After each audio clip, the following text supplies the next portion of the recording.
The title of this article, Facing Another Retirement Home Lockdown, 90-year-old chooses medically assisted death. I want you to think about how serious and somber this is. In fact, I want you to mark my words on something here. The generation that fought for the right of abortion, they will have to fight to not be euthanized by their children. Those that fought to be able to kill their own children, the children that live, that survive, they will say, well, you know, Grandma and Grandpa, let's just put them to death. They're too much of a risk, too much of a liability. Let's get their inheritance.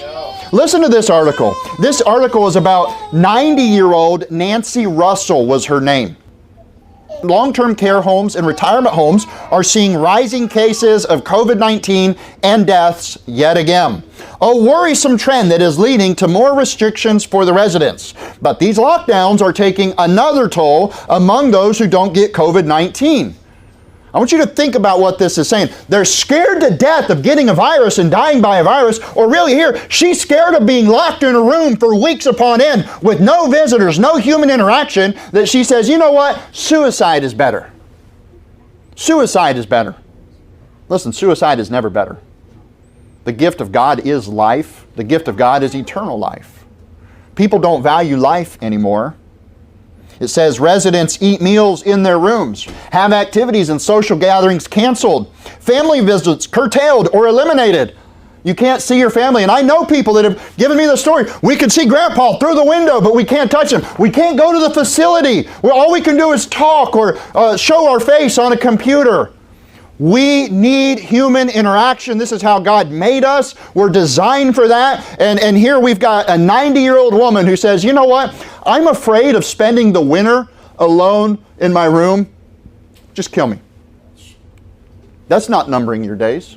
Look, she made it to 90. She beat all odds. Yes, she did. She's older than most people, most of us will ever make it, right? Yep. She made it to 90, and what happened? She got lonely. She gave up. I don't believe this woman has any real hope. I don't believe she's saved. I'm not going to go down that trail. I just want to read the article. Sometimes they are in isolation in their small rooms for days. These measures aimed at saving lives can sometimes be detrimental enough to the overall health of residents that they find themselves looking into other options. Russell, described by her family as exceptionally social and spry, was one such person. Her family says she chose a medically assisted death after she declined so sharply during lockdown that she didn't want to go through more isolation this winter. I want you to think about how troubling this is. She's part of the generation that advocated for abortion rights, abortion on demand. We have the right to kill our children because, hey, we don't have to live that life. If I don't want to be a parent, I don't have to. And kids are just a bother and they take up too much time. Why should I invest my time in them while I'm having fun? That generation is going to reap what they sow. There's a proverb about that. If you dig a hole, you'll fall into it. You roll a stone, it'll roll back on you. That's what's happening to this generation. My mother was extremely curious. And she was very interested in every person she met and every idea she came across, so she was constantly reading, going to different shows and talks. She was frequently talking about people she met and their life stories, very curious and open-minded. When they say that, I think there's a deeper meaning there. Open to whatever they see in the news. Open to whatever the devil offers. So for 90, she was exceptional.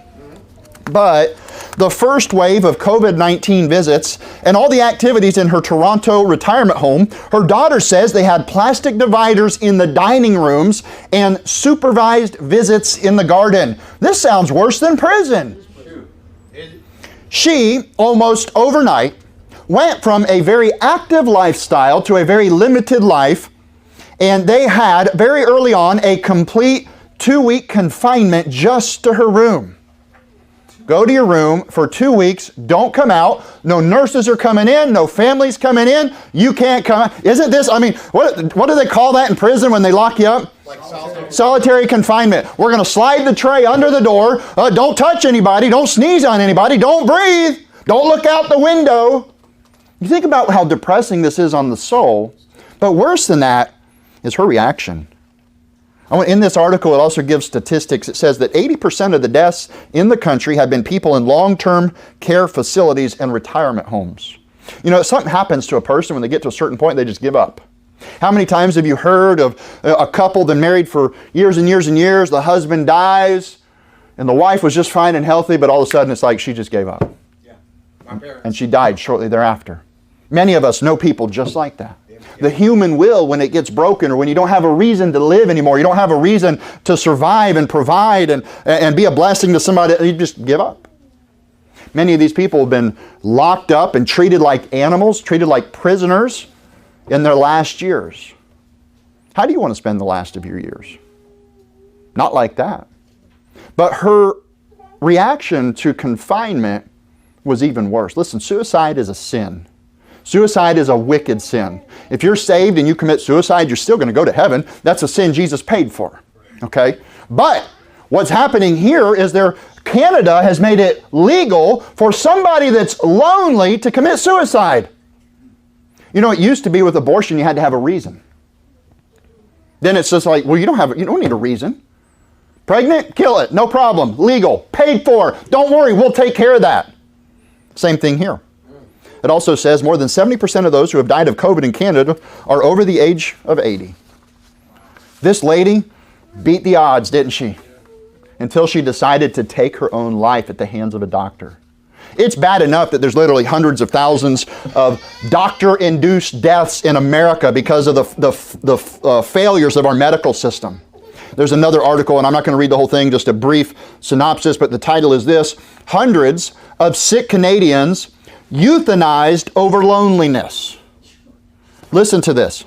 Good grief, we are told that euthanasia is compassion. But how compassionate is it when last year in Canada, hundreds of sick people were euthanized because of loneliness? The country's 2019 MAID, M-A-I-D, it's Medical Assistance in Dying, the annual report found that 13.7% of the 5,631 Canadians killed by doctors asked to be lethally injected because of isolation or loneliness.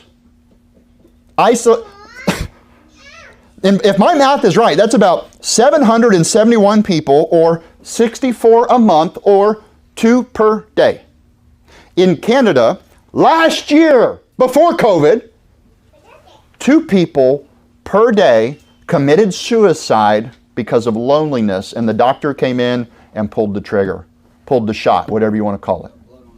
They've got blood on their hands. 5,631 last year in Canada chose to let a doctor kill them. If my math is right, that's over 15 per day. 15 people per day go to the doctor and say, "Doc, can you just kill me?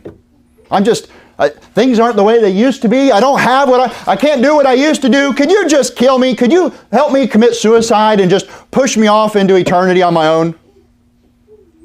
No Christian should ever consider this, but I do want to, again, mark my words on this. The generation that advocated for abortion rights to kill the innocent, they themselves, because what's going to happen next in a medical situation? Well, Grandpa's lost his mind. He has dementia. We can't handle the financial burden. We should have the state step in and eliminate Grandpa for us. How we treat our young and our elderly says a lot about our culture, about who we are as people. Us as individuals. How you treat your parents is how you're going to be treated. How you treat your grandparents, that's how you'll be treated when you get old. And if you've made mistakes, fix it. So speak ye, and so do, as they that shall be judged by the law of liberty.